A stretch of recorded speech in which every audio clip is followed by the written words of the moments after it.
think the big problem this country has is being politically correct. I've been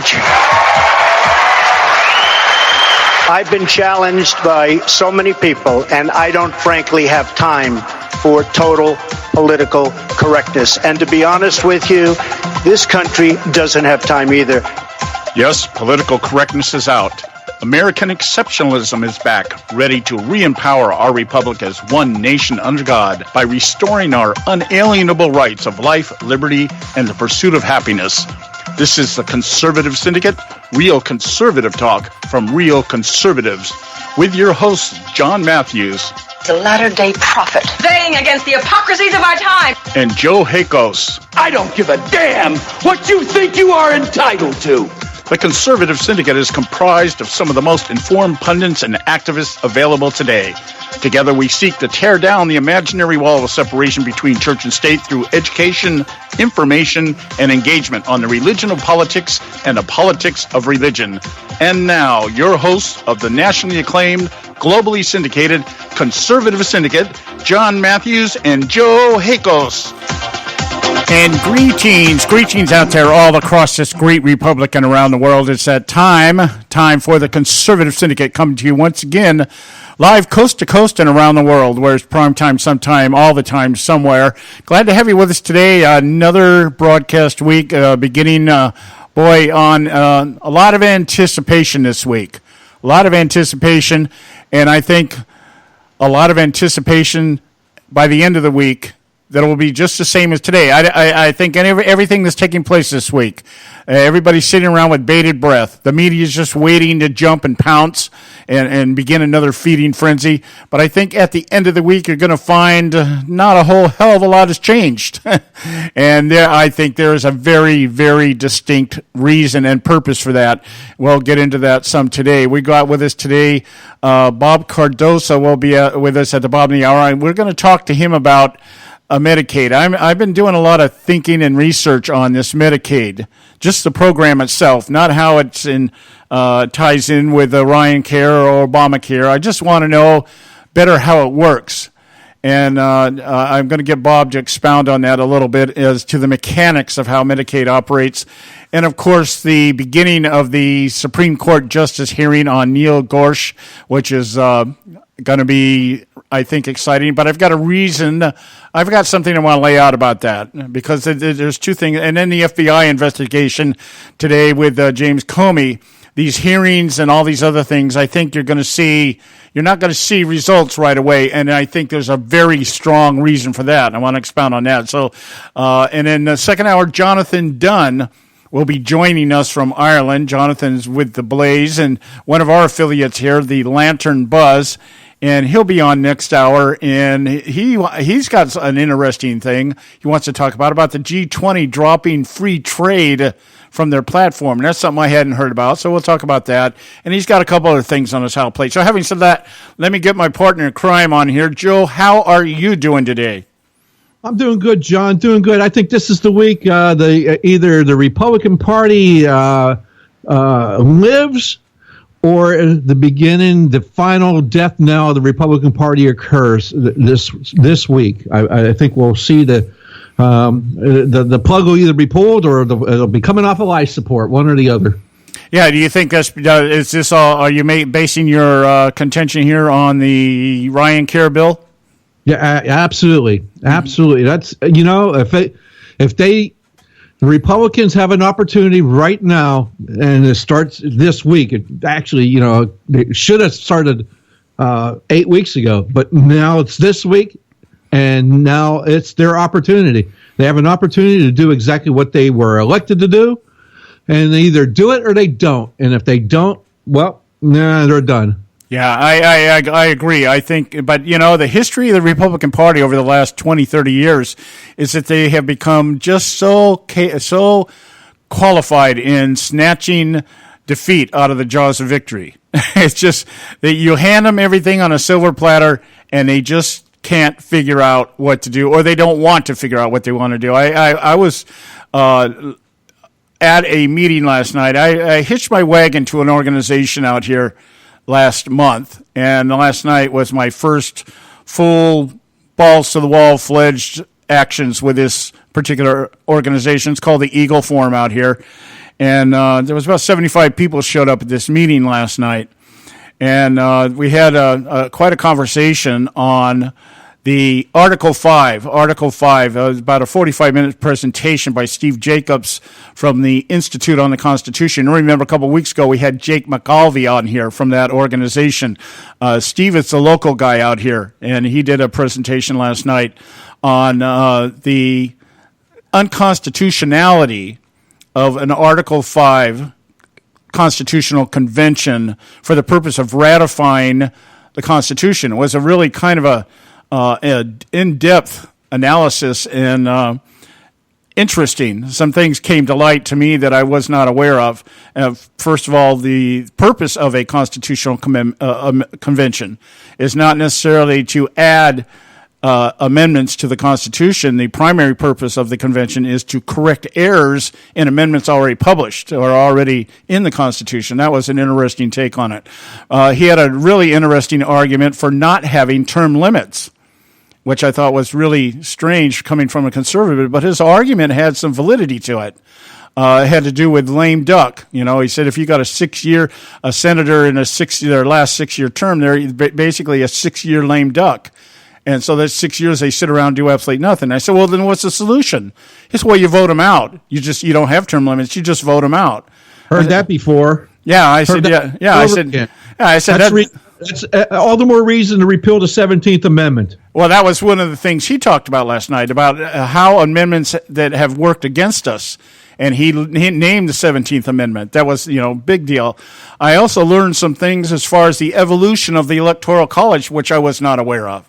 In terms of how we started out and how we ended up. That was his 27th Amendment. He was saying we should eliminate also never should have been come into being. So there was some interesting conversation on that. There was a reason I was bringing all that up. It was just the idea here that it demonstrated to me in a lot of ways. Anyways, joining this forum, I guess what I'm talking about is just hitching my wagon to an actual organization. Say, okay, I'm going to fly with these guys. I'm going to go wherever they go, and really, really interesting evening. And I forgot the point for bringing it up, but I'll probably think of it later, or maybe at midnight tonight. I don't know. It just, but you had an interesting weekend also, didn't you? Did you end up going to that event you were talking about? No, I did not go to the Congressman's town hall, but I did find out from reports that there were more left-leaning individuals there. But typical as it would have been a really waste of my time to go, because typically how this guy is he will not commit to tell us how he's going to vote on the Ryan Care bill. He's not going to say which way he's going, which way he's leaning. Here's what he said. There are 300-some people, 435 people up there right now, and they're all trying to change it. So he doesn't know how he's going to vote. Yeah. Well, I know. Now you said that, I know what I was leading up to. Your comment earlier about whether or not the Republican Party is going to live or die this week. And that was, I gave a short dissertation. They were asking me to update them on, I have become the current affairs manager for them or whatever. I'm supposed to get up and talk about whatever I feel is relevant at any particular time when they have the meeting. And I got up talking about the leaks, the security leaks, and the Romney Bush thing that Scott Faulkner was telling us about how they infiltrated the inner circle and all this other stuff. And I just told him flat out, I said, I know a lot of you guys here are hoping to revive the Republican Party, but I'm here to tell you the Republican Party is dead, and it's just a matter of who decides to pull the life support, because this party is never going to change. You all are sitting here telling me that Donald Trump is going to save us, and Donald Trump is not going to save us. We have to clean house, and if you guys continue to vote people like Mitch McConnell and these people into office, and then it doesn't matter. And I said, and I'll tell you, I go as far to say this, I don't even think that Paul Ryan and Mitch McConnell care if they have a majority. I don't think they care if they have a Republican president. I think they're just worried about preserving their own asses, and that's the way it is. And I was surprised how many people came up to me after the meeting saying, I'm so glad somebody finally said that. Oh, really? Yeah. And I'm like, really? Like, why aren't you saying it? Well, because I didn't know how to articulate it. That was the thing. I didn't know how to say it, but the way you said it made perfect sense. And I'm like, okay, that's fine. You know, you got the message. We cannot continue. You know, I used the Einstein analogy. I said, you can't continue to keep doing the same thing and expect different results. And it's like, you're not gonna uproot the establishment on either side of this thing. You are stuck with what you've got because you have chosen for decades to keep these people in office, and now you can't get them out. It's almost virtually impossible to revamp this party and recapture the party. You can't do it because these people will not go. And if they are voted out, somebody like them will take their place.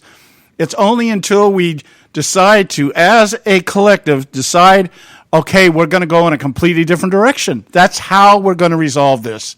And until we do that, we can talk here every election cycle about what the Republican Party needs to do. They're not going to do it, period. Yep. It's not in the cards anymore, folks. You got to wake up, smell the coffee. This is reality now. Trump showed us this. He exposed this. Trump himself is not the answer. He is a Band-Aid. That's what I'm telling you. He is a Band-Aid that has given us a 4-year window of opportunity to take a hold of this thing and change it. 4 years, John. It's not in 4 years. It's more like 20 months. Yeah. Well, I did mention the 2018. I said, you guys haven't, you know, they're talking about all the lying and the spin. I said, boy, you guys haven't seen anything. This time next year, when the midterms are on the horizon, you think it's bad now? Wait till next year. Wait between now and then. Wait to see what happens, especially after the hearings. If Trump is found, if there's no charges filed and there's nothing going on with this guy and the narrative is killed, they're going to create something else and it's going to be even worse. So I'm glad you brought that up because after our break, we need to play a little clip I have. Yeah, we'll do that. That's why I was trying to lead into that without taking so much time, but you know how it is. We got to take a break, folks. The Conservative Syndicate will be right back. We're not arguing. We're explaining why we're right. The Conservative Syndicate. Real conservative talk from real conservatives. When our water heater broke down last month, it was a nightmare. It took 5 hours for the plumber to show up, and he charged us a couple of $100 just to come out. Then it cost another $1,800 to put in the new water heater. By the time it was all said and done, I felt like I'd been taken. But what else could I do? The smartest thing you can do is get a home warranty from American Residential Warranty. Their home warranties pay to repair or replace all your major appliances when they break, and they will break, and at the worst possible time. Call American Residential Warranty right now for free information on home warranties starting at just pennies a day. Don't wait for your refrigerator to stop running or your ceiling fans to stop turning. Call American Residential Warranty right now. Ask how you can save up to 50% on washer and dryer coverage. Just call 1-800-790-5960. That's 1-800-790-5960. Again, 1-800-790-5960. Call now. Limited time offer, 24-month commitment and credit qualification require cancellation fee, auto pay, and paperless billing, and other restrictions apply. If you can't see the difference, why pay the difference? Switch to Dish for the best deal in entertainment. Only Dish brings you the best in entertainment for less than $20 a month. Cut the cable and don't get directed. Switch to Dish because at just $19.99, Dish saves you every time you turn on the TV. It's so simple. The same channels cost less with Dish. So since you can't see the difference, don't pay the difference. Switch to Dish for the best deal in entertainment. Get premium movie channels free for 3 months, starting at just $19.99. Dish saves you every time you turn on the TV. Call now to save with Dish. Dial 1-800-600-1645. That's 1-800-600-1645. The same channels for less than $20 a month. Dish. Call 1-800-600-1645 for details.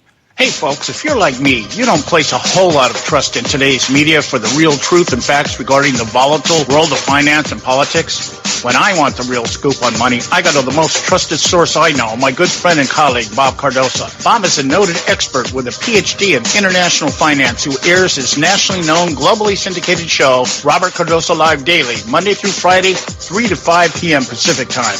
With Bob, you get the right information at the right time from someone who knows his business and can help you make the right decisions concerning yours. Again, Bob airs daily, Monday through Friday, 3 to 5 p.m. Pacific Time. Visit his website at robertcardosolive.com for information regarding stations and topics. That's robertcardosolive.com. Check Bob out. You'll be glad you did.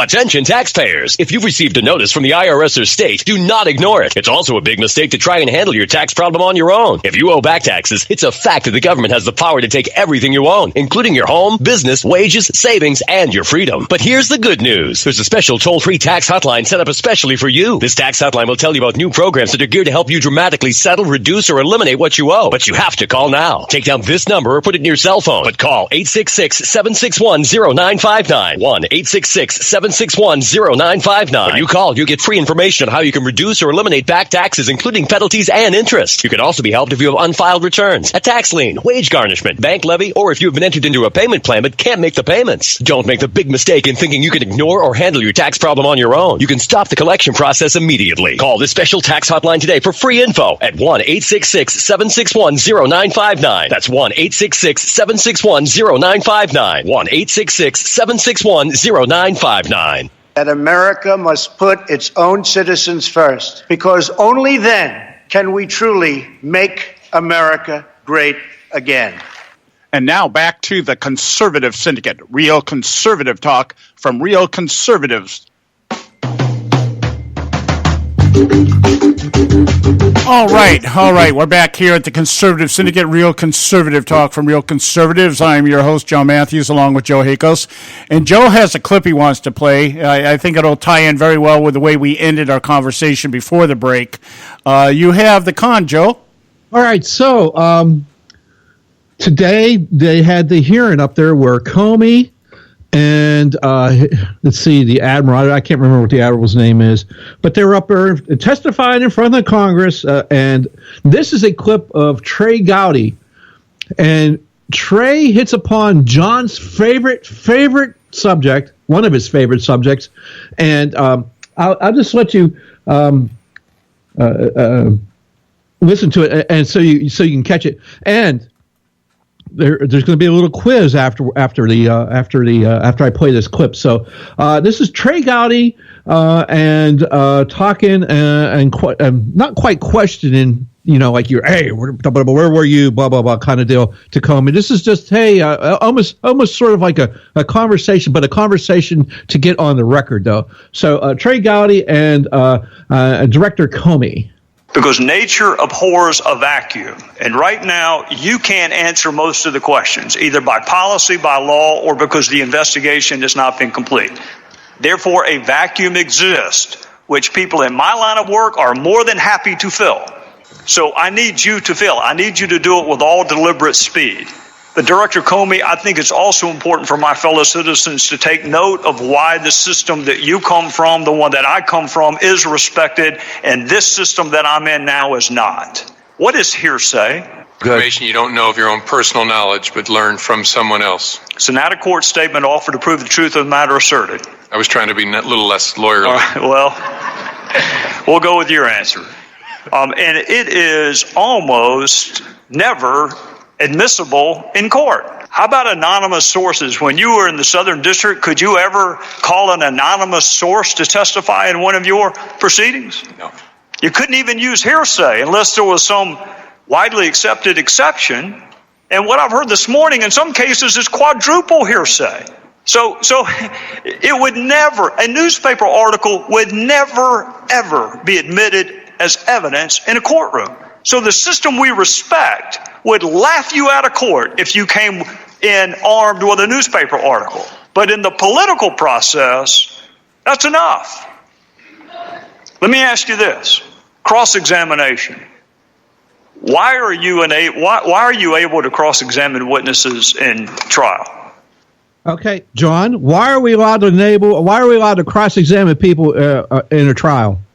Because the accuser has a constitutional right, or the accused has a constitutional right to face his accuser. Okay, there's an even simpler reason: to get at the truth. Yeah. Okay. Okay. So I just want to put that out there. So, are we going to continue on? It's we got about 40 seconds left on this. Sure, go for it. Why do we have a right to confront witnesses? Well, it's embedded in our Constitution, and the reason it makes great sense is it's the crucible out of which you get truth. It is the single best way to elucidate the truth, to test and to probe and to challenge and to test someone's personal exposure to the facts. Cross-examination is the best tool that we have. How do you cross-examine an anonymous source? How do you cross-examine hearsay? I hope that you go find every single witness that you need to talk to and examine every single document. People are counting on you two and your line of work to find the facts. And people are welcome to draw whatever conclusions they want from the facts. So, John, this was directly at your favorite thing, the anonymous source. Yeah, Mr. Anonymous Source. One of the things I listened to Adam Schiff's. I don't know if it was his opening statements or his closing summary for today. It was one of the two, because I came in kind of just before he came on.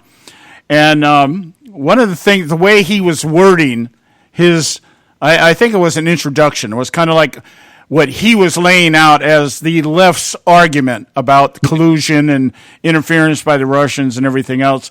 I can't answer that. I can't. Well, it was the idea here that every time he would make some kind of statement of fact, something along the lines of the emails, John Podesta's emails were leaked to WikiLeaks. But then he would use just what you're talking about here, the anonymous source, the allegations, the reporting by the networks and the media, mainstream media, as to the source of where these leaks came from. Guccifer was just a front for a Russian operative, okay? No evidence of that. But that is their assumption. And this whole thing, as he was playing this all out, as he's putting these words down, what he's basically saying is, we have taken what we know and combined it with what we think happened, and we have therefore concluded that this is the way everything played out. Of course, we don't have any evidence to support that. But the sources that he was using, this is the thing I was talking about. He was talking about Carter Page and Paul Manafort and all these other people. He was naming them, and he's saying these people all met with Russian officials and this, that, and the other. And as it all began to play out, what he started doing was he started referring to the MI6 agent, Mr. Steele, over in England, who was the one that came up with all these things. All right, now this is the dossier. All of a sudden, this dossier that everybody blew off as being unverified and just a conglomeration of thoughts and wishes, now has become the center of what it is that these people are believing happened with the Russians. What Mr. Steele is accounting, well, this meeting took place and this is what was discussed, but up until today, all of us were led to believe that this dossier and this guy, Mr. Steele, who works for a private security agency now, by the way, and was hired by a Republican operative, let go, and then rehired by the Democrats, the DNC. So that in and of itself tells me that an anonymous source must be a liberal. Has to be. Well, I don't know. We can't cross-examine him. Yeah, because nobody knows. And he may not, he may be transsexual for all we know. He may not be male or female. He may be pansexual. I don't. Might not even be matter. He could be antimatter. Yeah. It could be the Force. It could be a member of the Jedis. It's amazing. But this leads to one of the contentions I wanted to get out today. I'm glad you brought this up. This hearing that is taking place right now, and we keep hearing about, okay, we got to get this investigation. We got to get it done. We got to get it done. The Republicans want it done quick. The Democrats don't. This is one of those issues, my friends, that really no one wants to resolve, and particularly the left, because the longer they can draw this out, the longer you can put Adam Schiff and Nancy Pelosi and Chuck Schumer in front of a camera to spin the innuendos, to repeat the allegations, and all the time disclaim them why they're doing it. Well, we don't have evidence, but this is what we believe. And we just continue to do that, and we do it, and we do it, and we do it. They are putting in practice the typical Alinsky strategy of pounding home a lie till it punches through and becomes the truth. So at some point in time, Trey Gowdy's point here about the fact that you'd be a laughingstock to put the, anonymous source in front of the, say, well, my sources are anonymous, or my witnesses are, I can't disclose who my witnesses are, that kind of thing. They want to bring this narrative to the point that the effect of it is, in the court of public opinion, Trump is convicted, and of course that means what? Let's pass judgment. Now, what is the judgment? 2018 rolls around. We've got to stop Donald Trump. We need the majorities back.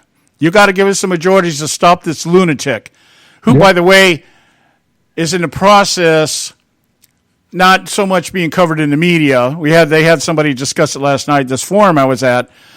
The left is moving now to try to impeach Donald Trump under the 25th Amendment, the mental stability clause of the Constitution. So they can't do it with evidence. They, the quick fix, and even that doesn't matter. See, it doesn't matter whether Donald Trump is indicted or acquitted. It doesn't matter whether the charges are verified or they're not.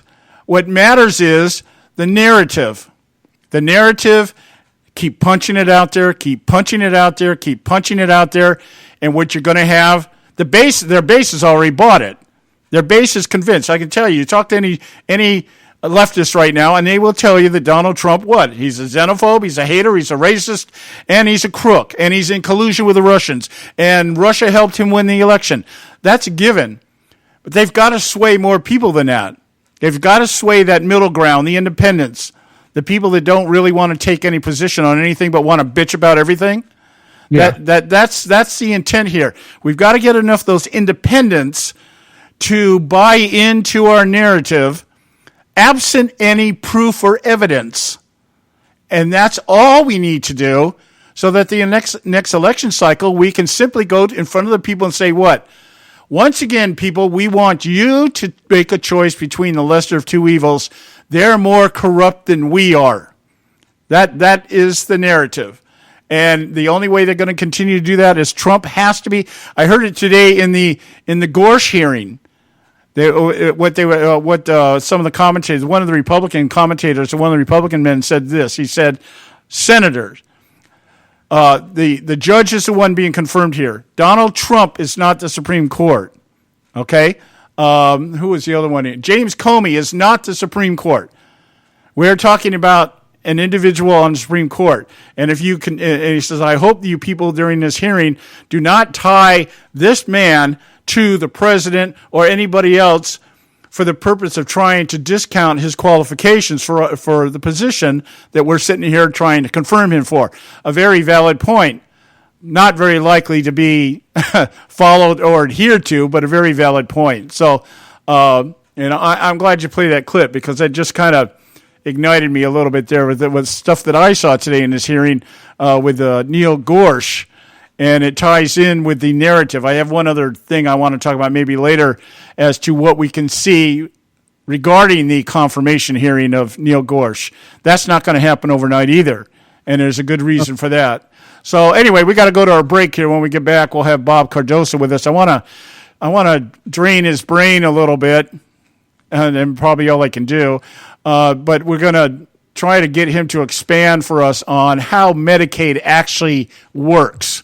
I think that's important in understanding how this ties in with the Ryan Care bill and the current attack that's being leveled against it by both sides. So we'll be right back. Stay with us right here at the Conservative Syndicate. Red State Talk Radio, WRS Cleveland.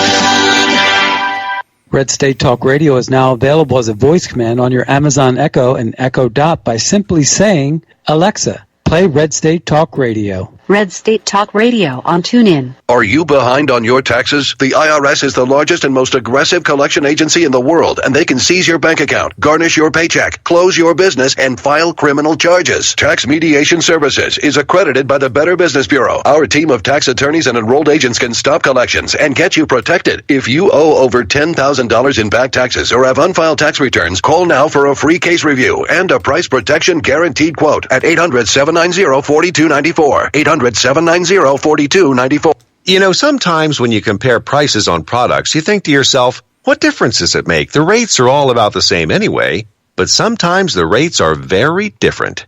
Let me give you an example where there's a huge difference in pricing between companies. Vehicle protection plans. Look, if your car is 4 years or older, having a vehicle protection plan is a no-brainer. The trick is not to overpay for it. Here are the facts. The average price of a vehicle protection plan is $2,800, while the price of a TOCO warranty vehicle protection plan for most vehicles is just $1,500. The average down payment on a vehicle protection plan is $299. With TOCO warranty, there's no down payment. The average monthly payment on a vehicle protection plan is more than $160 a month. With TOCO, the average monthly payment is just $49. To get a highly rated vehicle protection plan at a great low rate, call TOCO Warranty at 1-800-987-1519. That's 1-800-987-1519. Terms and conditions apply. Hey, this is Leonora Cravota from Red State Talk Radio for MyPillow. I used to have trouble sleeping. MyPillow changed all that. I now fall asleep within moments of my head touching my pillow. That's how comfortable MyPillow is with its patented interlocking fill. MyPillow stays cool and does not go flat. Plus, it's machine washable and dryable. MyPillow has a 10-year warranty and a 60-day comfort guarantee. MyPillow is also the official pillow of the National Sleep Foundation, and it's made right here in the USA. MyPillow is now offering Red State Talk Radio listeners a 4-pack special with 2 premium standard or queen pillows and 2 go anywhere pillows. That's 4 pillows for the price of 1. To take advantage of this special offer, call 1-800-961-9194 and ask for promo code RedState. That's 1-800-961-9194, promo code RedState. Put sleepless nights behind you with MyPillow, the most comfortable pillow you will ever own. For the best night's sleep in the whole wide world, visit MyPillow.com. If you've got joint pain, let me ask you a question. Would you like a high-quality knee, back, shoulder, or ankle brace at little or no cost? Now, just in case your reception isn't great, let me ask you again. Would you like a pain-relieving knee, back, shoulder, or ankle brace at little or no cost? Well, if you have Medicare insurance, you could qualify for these pain-relieving braces at little or no cost. And these are high-quality braces. They are very comfortable, and they've helped thousands relieve their pain. Now, I'd like you to imagine going on vacation, playing with your grandkids, just living your life again without pain. The Mobility Hotline is a referral service that connects folks with Medicare coverage and other insurance to accredited companies offering pain-relieving braces at little or no cost. And don't you worry about the Medicare paperwork. They'll handle it all for you. And they'll deliver your braces for free. Call the Mobility Hotline now. The call's free. 1-800-557-6150. 1-800-557-6150. 1-800-557-6150. Are you struggling with addiction or alcohol problems? If you're depressed, drinking, and using drugs, you may need help, and your insurance may offer coverage. I knew I could get myself out of this. I just needed some hope and some help. I took the first step to recovery when I made the call. Call the Addiction, Hope, and Helpline now for a free assessment with someone who cares. Call 800-518-1573, 800-518-1573. 800-518-1573. I feel like I'm losing control. I'm afraid I'll lose my job or even my family. Call now for hope and help with proven, gentle recovery programs. I never thought that I could be somebody who didn't drink and use drugs. I'm in recovery, getting the help I need. Call the Addiction Hope and Helpline now for a free assessment with someone who cares. Call 800-518-1573. 800-518-1573. Red State Talk Radio. Real radio for real Americans. Believe in yourselves, believe in your future, and believe once more in America. And now back to the Conservative Syndicate, real conservative talk from real conservatives. All right, we're back, and this is the Conservative Syndicate, real conservative talk from real conservatives, and we're glad to have you with us this afternoon. I want to get a queue up here, get our good buddy Robert Cardoso online here with us, and I thought I'd already added him to the call, but I guess there we go. All right, we're going to talk with Bob today, try to get him to maybe explain to us a little bit in depth as to how Medicaid actually functions and how it works. Are you there, Bob? I sure am, John. All right, my friend. Hey, listen, I'm really kind of trying to get my head wrapped around this Ryan Care bill, and it's supposed to come. It's supposed to come up for a vote sometime this week. I'm not sure whether it will or won't. They're trying to, as we heard earlier before we came on the air with you. Joe's representative down there in Florida wouldn't state a position whether he's going to vote for this or not, because he said right now there's 335 people who all want something different. So there's, so we're not sure this how it's going to play out. But one thing I do know, that I've so far in my research, is that the effectiveness of this bill is going to hinge on Medicaid and what Medicaid eventually becomes or ceases to become. And I was wondering if you could enlighten our listeners here today as to really how Medicare functions. Are you up on that? Oh, are we talking about Medicare or Medicaid, John? I'm sorry, Medicaid. I'm sorry, I get the two confused sometimes, you know. Well, there's a lot of rules with Medicaid. And Medicaid originally was for destitute people with no net worth. And what happened was that the state that you live in, if they were participating to any extent with Medicaid, and the federal government used to split almost 50-50 the costs of that. And what would happen is that if you needed medical care or care in general, whether it be in assisted living, that kind of stuff, that if your net worth was below $2,000, then you would qualify for Medicaid, and the state would pick up your expenses for assisted living and medical expenses and all of those kinds of things. The federal government, it's a state program, but the federal government would, donate. They would provide about 50% of the cost of that to the states and send off the states, and each state got a different amount of money depending on what program they were actually doing. And that's what happened. Now, under Obamacare, or the Affordable Care Act, they utilized a portion of Medicaid, and they were administrating the Affordable Care Act through Medicaid, which jumped up the cost of Medicaid exponentially. And that is the management system that manages the Affordable Care Act today.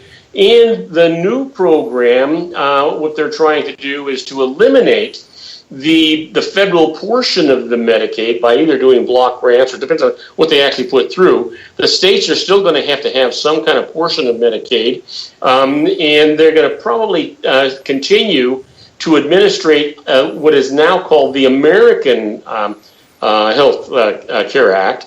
And that's pretty much how Medicaid works, John. Okay, now let's try to put this just a little bit of context to this. Would I be correct if I was to compare and say Medicaid is basically Medicare for those under 62 who are destitute? You could say that, yes, but even if all you had was Medicare and your net worth, let's just say your Social Security was bottom line, that you didn't put hardly anything into Social Security, you'd still qualify for Medicare and be able to get Medicare. Medicare is a minimal amount of premiums that would be paid for by the government, and you still get that care. But Medicaid is a whole different thing. It's strictly for people who have no net worth, have no resources, and the states wind up paying for their medical care, their assisted care, and that kind of stuff. Okay, so now Medicare, like Social Security, is something that we who spend our years in the workforce contribute to. Am I correct there? Yes, you are. Okay, so what we're talking about in terms of Medicare is we get to a certain age, 62, and you say, or 65, I believe it is. So they say, okay, 65. Yeah, 65 years old. You now start withdrawing based on what you have put in. Just like an insurance policy, you might live to expend all of that you put in and maybe more, and you might not. So we're talking about the risk. But the point I'm getting at here is that Medicare is basically a tax-funded program for those over the age of 65, whereas Medicaid is something that the government has come into an agreement or a partnership with the states that says you pay X number of dollars, we pay X number of dollars, and this is for people who have not virtually, literally not paid anything into any system at all from which they withdraw. It's pure charity, if we can call it that. That's correct. That's correct. It's totally a socialistic program where Medicare, you are required by law to sign up for Medicare at age 65, or you're penalized if you don't do so. Medicaid, you could get Medicaid if you're a teenager. You could get Medicaid if you're a young adult. Medicaid is a welfare program. Okay. All right. Now, in line with that, one other question I have before I start launching into my theories and contentions about things. There are certain things that I've been reading about Medicaid that they reimburse expenses. For instance, a woman today under the Affordable Care Act, if she purchases privately an insurance program that provides abortion, she can have an abortion and Medicaid will reimburse her the expenses for that. Under the Ryan Care bill, they want to eliminate that. Am I correct there?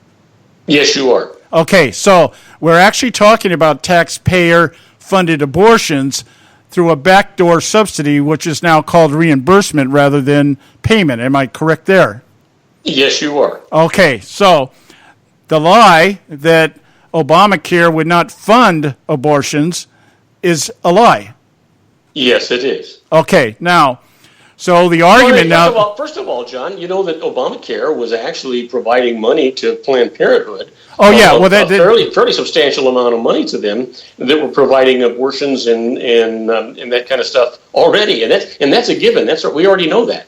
Yeah, and so, but the argument being presented by Planned Parenthood, because under this new budget that Trump is out there touting, he is saying that basically they want to pull funding for Planned Parenthood. Now, Planned Parenthood is saying, oh, you're going to screw up all our other services because we don't use this money for abortions.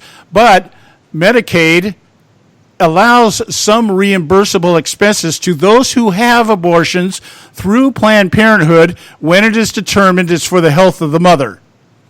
That's correct. Okay, so another lie.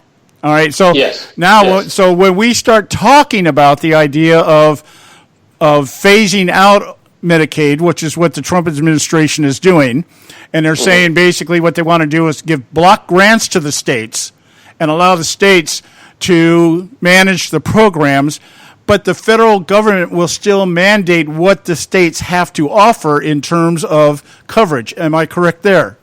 Yes, you are. All right. So how does this become anything other than Obamacare version 2.0? It's Obamacare, not on steroids, but the other way around. It's a Obamacare-like, I think, is how it's been referred to. Yeah. And you know, John, the one thing you can always tell when a politician's lying because their lips are moving, and they're all trying to make sure that what they're doing is getting the approval of their constituents. And a lot of times that is not what the country in general wants. And, it's sort of like, Trump got elected by the electoral process, not the popular vote. That's the same thing that's going on when you start seeing them fooling around with what they describe as reimbursements, as opposed to all they're doing is changing the definition of what they're doing so that the general public doesn't understand it. They are convinced, and they're probably right, that the majority of us are just plain stupid. We don't care, or we don't understand it. Well, I'm not so convinced that the Congress as it is right now is determined to convince constituents. I think Trump is trying to do that. He's out there holding his rallies. He's doing what Obama did during Obama's administration when he wanted something passed. He went out and he campaigned on it. I have nothing against that. That's the strategy he's choosing.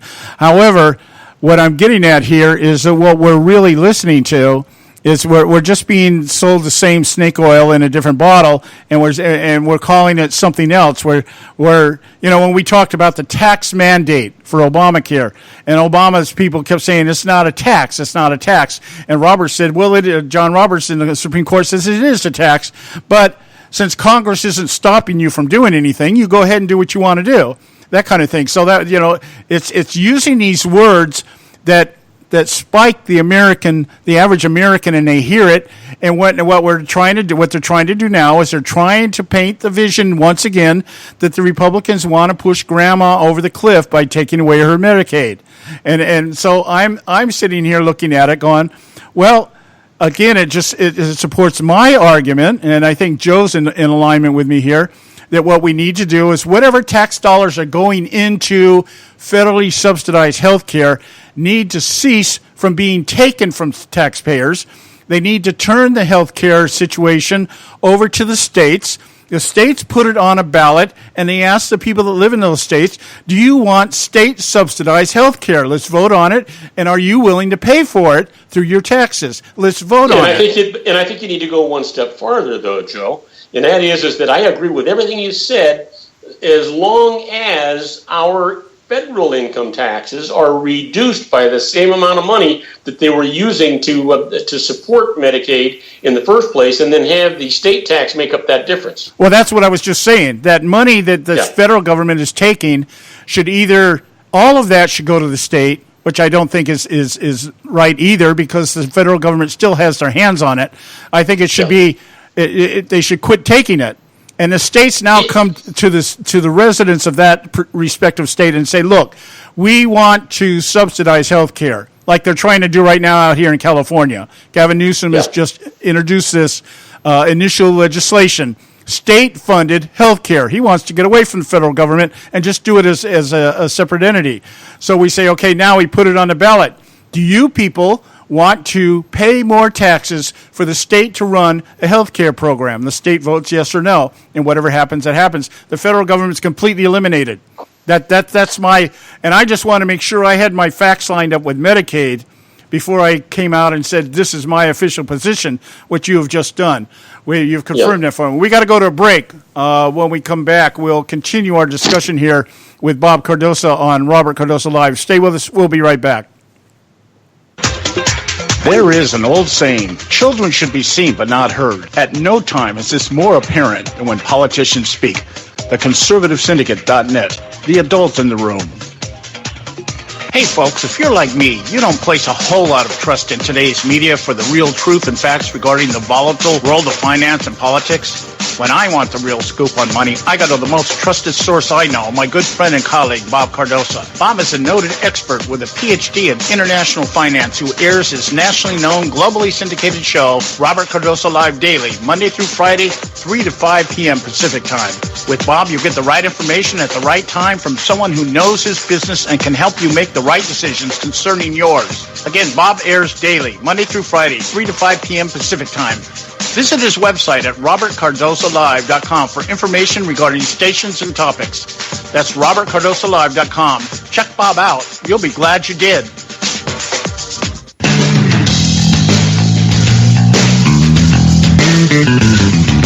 History affirms a vibrant civil society thrives on freedom of conscience, religion, and choice. Any society absent these qualities stifles individual responsibility and accountability, thus enslaving its people by denying them the potential for goodness, creativity, and altruism. To that extent, oppression, coercion, and totalitarianism are multiplied exponentially. To counter such outcomes, the American Freedom Alliance was formed. The AFA is a nonpartisan, non-aligned movement which promotes, defends, and upholds Western values and ideals. The Alliance strives to build an international coalition of citizens of the West who together promote and protect moral values, democracy, and freedom. To find out more and become part of this valuable asset in the preservation of freedom and all its rewards, contact us at AmericanFreedomAlliance.org. That's AmericanFreedomAlliance.org. Let freedom ring. And now back to the Conservative Syndicate, real conservative talk from real conservatives. All right, hey, we're back, and this is the Conservative Syndicate. We're already hooking back up with Bob here. All right, Bob, we're back. We're back. Hey, how you doing? How you doing, boys? All right. I want to thank you for that, for confirming. I guess the research I've been doing actually paid off. I'm pretty close to. I think I'm pretty solid now on where I stand and why. Even more so, why I'm against this Ryan Care piece of legislation. And before we move on to the topic here, Joe, did you have anything you wanted to say? Well, just understand that the Ryan Care bill gives the states the option to do the funding via the block grant. Have the option to do whatever. They could take it over, but if they take it over, that means they get less money. So none of the states are going to do that, and it's going to stay the status quo as far as that goes. Yeah, go ahead, Bob. But the premise is, Joe, that if they do this, then the federal government is, in effect, overtaxing us.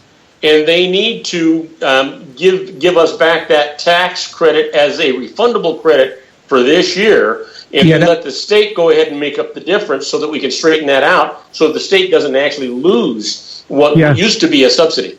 Yeah, that's going to happen. California is going to take over whatever. And they call us a progressive state, Joe. Yeah. We're not a state made up primarily of only retirees like you guys are. Retirees. We don't even live here, Bob. Yeah, we're sitting. Joe and I are blessed. We have the VA, and unless we're overthrown by a socialist government, that will continue. But I was just my big thing is the idea of putting block grants into the hands of the states, and then but continuing to mandate what the states have to offer. That is cutting off your nose to spite your face, in my opinion. And so, I agree that the tax dollars should go back to the taxpayer. The states, let's get back into the federalist idea of if a state wants to run a health care exchange, then it should be up to the people to decide how that comes about being. Now, having said that, I want to move on if I can. We've got about 6-7 minutes left with you. They started the confirmation hearing today on Supreme Court Justice nominee Neil Gorsuch. I don't know exactly how to pronounce his name. Gorsuch? Gorsuch? Okay. Yeah. And after listening to the preliminary, everybody stroking everybody and telling everybody how great they are and what great Americans they are, what great patriots they are, and as I'm listening to all this, and I started thinking, what started rolling around in my head is this. The Democrats have two reasons for wanting to delay. They're not going to be able to stop the confirmation of Neil Gorsuch, whatever his name is. Gorsuch. Okay, I'll have to practice. Yeah. I'll be up at 10 o'clock tonight practicing this name. I don't know what it is with my dyslexia. Sometimes I just can't get these things to process right. But anyway,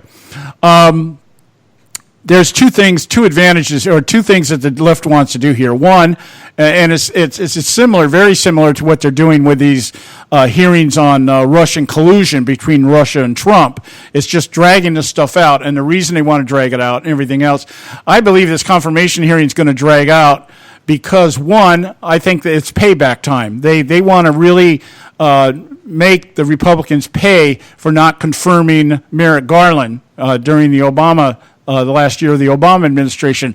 But to another point, we've got lower courts here who have stopped Donald Trump's executive orders on restricting travel from Muslim countries or from the Middle East, depending on what term you want to use to describe this.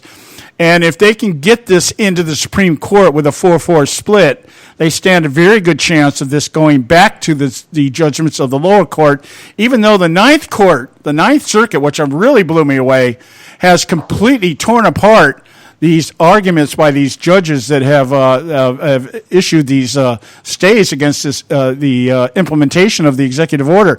I was reading their judgments from the Ninth Circuit, and they're like basically telling these judges in Hawaii and Washington and Maryland, you guys are clueless. You have no idea what you're doing and why you have to be politicizing this, because everything that is written in that executive order is based on Donald Trump's authority to do what he says he's going to do. You don't like it, that's too bad. But he has not overreached his authority by doing this. And I wanted to get your take on that idea. Do you think that's a viable strategy by the left? Delay this and hope that the Muslim thing falls back in the hands of the lower court rulings and completely destroys any attempt for Trump to do what he wants to do?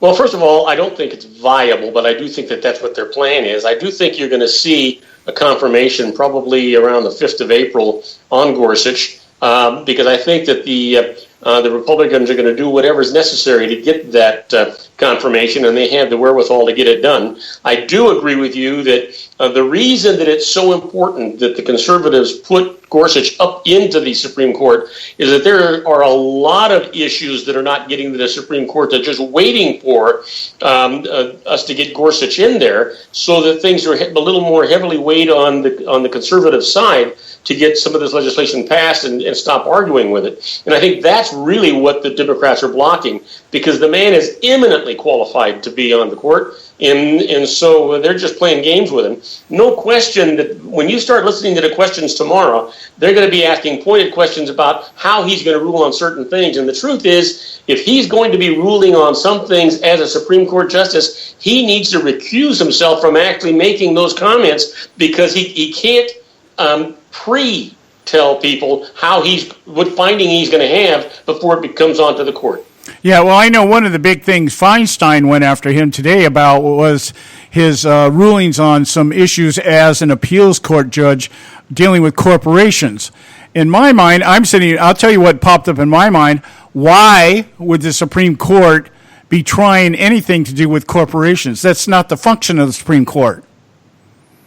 You know, it's not. There's so many cases that make their way up the Supreme Court that should never be there in the first place. Don't qualify under what the job description of the Supreme Court is. So we're like, okay, she wants to paint this guy as a friend of corporate America.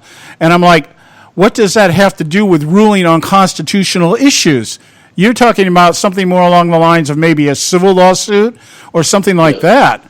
You know, a liability lawsuit or something like that. What's that have to do with the Constitution? Her problem with there is Citizens United when the Supreme Court found that corporations could make contributions and be involved in politics and in electing a representative. And that's where her big problem is, because that, she would like to see that get reversed. It's not going to happen. No, it's not going to happen, and I don't know why she would, because she receives money from it anyways. We're out of time, Bob. I wanted to give you got about 45 seconds to plug your show. This happens to me twice a week. I run out of time. I don't understand that. Anyway, listen, you folks. What you need to do is to listen to Joe and listen to John and get my app. That way you can listen to me every day without having to worry about what John and Joe are saying about me. Or what I'm saying about them. I'm on every Monday through Friday from 3 p.m. to 5 p.m. Pacific time. Just go to get my app. Go to your app store, search Robert Cardozo Live, download it. It's absolutely free. You can listen to me 24/7 at your own convenience without interfering with John and Joe's show. Because you want to know what they're saying so that you'll know how I'm going to respond to them on Mondays and Fridays when we do our simulcast. Hey, guys, have a great evening. Have a great week. We'll talk to you on Friday. All right, you take care. All right, guys, top of the hour here. Edward's Notebook, commercials, and we'll be right back. Stay with us.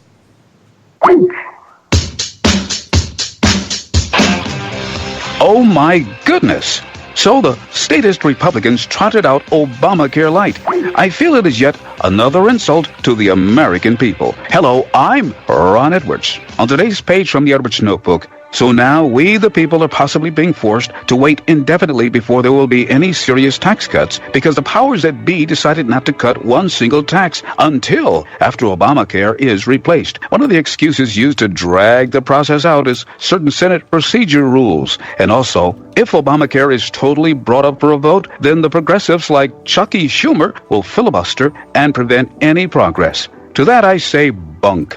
Because if they would have done a better job of defending the medical marketplace when Ali Obama was foisting his socialist health-damaging system upon us, perhaps the dilemma they now refer to wouldn't be occurring now. So basically, this drip, drip, drip approach will do little to relieve the burden now faced by the average American who has to endure it, unlike Congress and President Trump, who enjoy a far superior form of health care. Meanwhile, this Step 1, Step 2, Step 3 approach kicks needed tax reductions further down the road. Those midterm elections will be very interesting, to say the least. I'm Ron Edwards. Blowing away the myths and revealing the truth. You can continue to blow away the myths with Ron Edwards on Facebook, Twitter, and theronedwards.com. We're not arguing, we're explaining why we're right. The Conservative Syndicate. Real conservative talk from real conservatives. When our water heater broke down last month, it was a nightmare. It took 5 hours for the plumber to show up, and he charged us a couple of $100 just to come out. Then it cost another $1,800 to put in the new water heater. By the time it was all said and done, I felt like I'd been taken. But what else could I do? The smartest thing you can do is get a home warranty from American Residential Warranty. Their home warranties pay to repair or replace all your major appliances when they break, and they will break, and at the worst possible time. Call American Residential Warranty right now for free information on home warranties starting at just pennies a day. Don't wait for your refrigerator to stop running or your ceiling fans to stop turning. Call American Residential Warranty right now. Ask how you can save up to 50% on washer and dryer coverage. Just call 1-800-790-5960. That's 1-800-790-5960. Again, 1-800-790-5960. Call now. Limited time offer, 24-month commitment and credit qualification required. Cancellation fee, auto pay, and paperless billing and other restrictions apply. If you can't see the difference, why pay the difference? Switch to Dish for the best deal in entertainment. Only Dish brings you the best in entertainment for less than $20 a month. Cut the cable and don't get directed. Switch to Dish because at just $19.99, Dish saves you every time you turn on the TV. It's so simple. The same channels cost less with Dish. So since you can't see the difference, don't pay the difference. Switch to Dish for the best deal in entertainment. Get premium movie channels free for 3 months, starting at just $19.99. Dish saves you every time you turn on the TV. Call now to save with Dish. Dial 1-800-600-1645. That's 1-800-600-1645. The same channels for less than $20 a month. Dish. Call 1-800-600-1645 for details. Hey folks, if you're like me, you don't place a whole lot of trust in today's media for the real truth and facts regarding the volatile world of finance and politics. When I want the real scoop on money, I go to the most trusted source I know, my good friend and colleague, Bob Cardoso. Bob is a noted expert with a PhD in international finance who airs his nationally known, globally syndicated show, Robert Cardoso Live Daily, Monday through Friday, 3 to 5 p.m. Pacific Time. With Bob, you get the right information at the right time from someone who knows his business and can help you make the right decisions concerning yours. Again, Bob airs daily, Monday through Friday, 3 to 5 p.m. Pacific Time. Visit his website at robertcardosolive.com for information regarding stations and topics. That's robertcardosolive.com. Check Bob out. You'll be glad you did.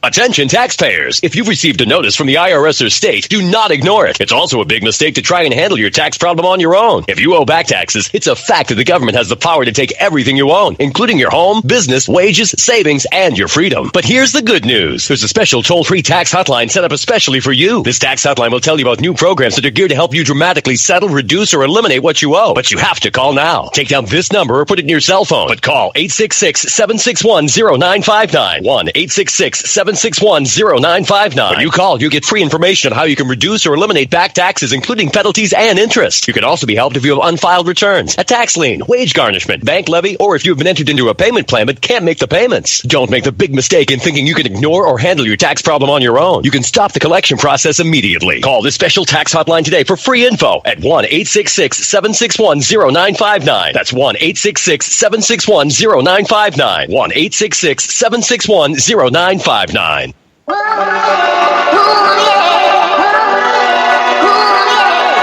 You can catch all our archives at theconservativesyndicate.net. The Conservative Syndicate, real conservative talk from real conservatives.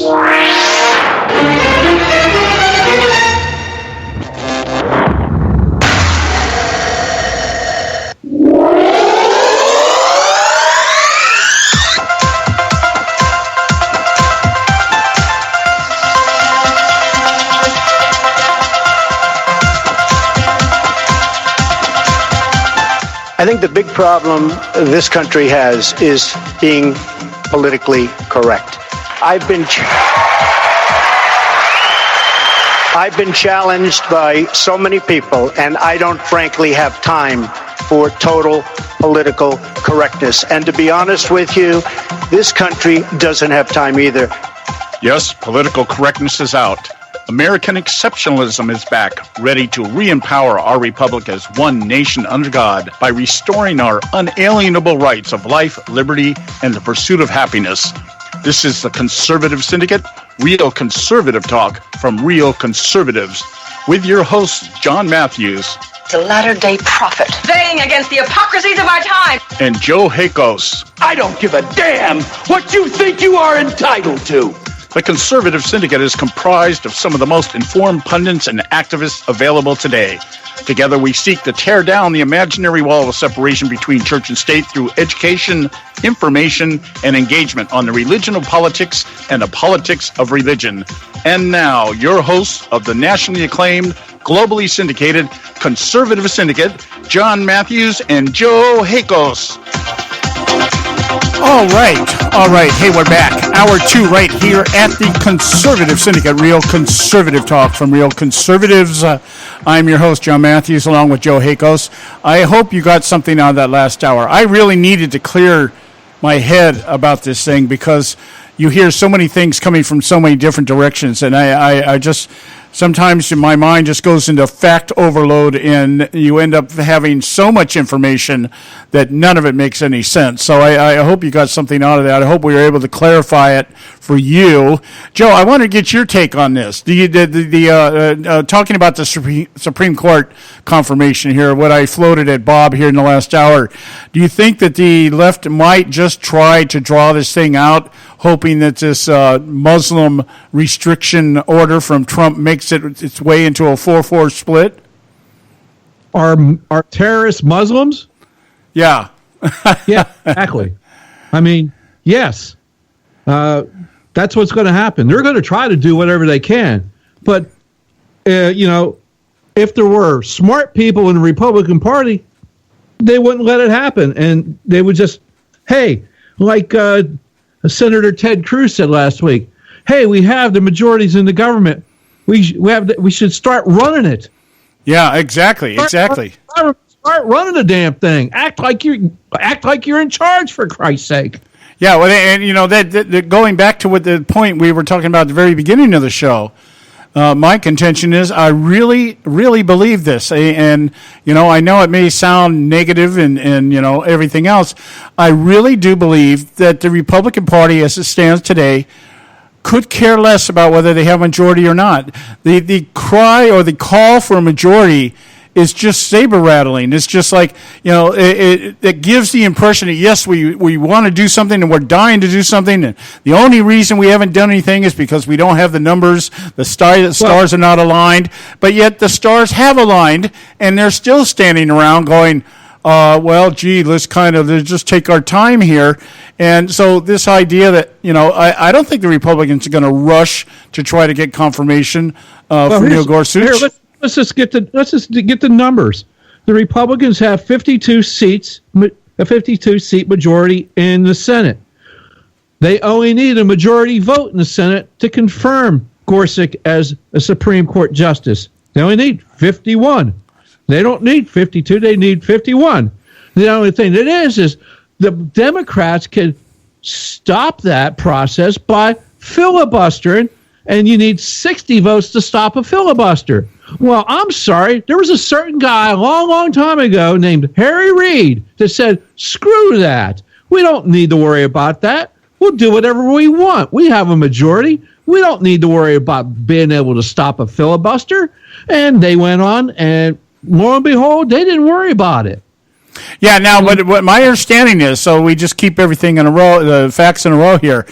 My understanding is that the filibuster rule still applies when dealing with a Supreme Court justice. Am I right?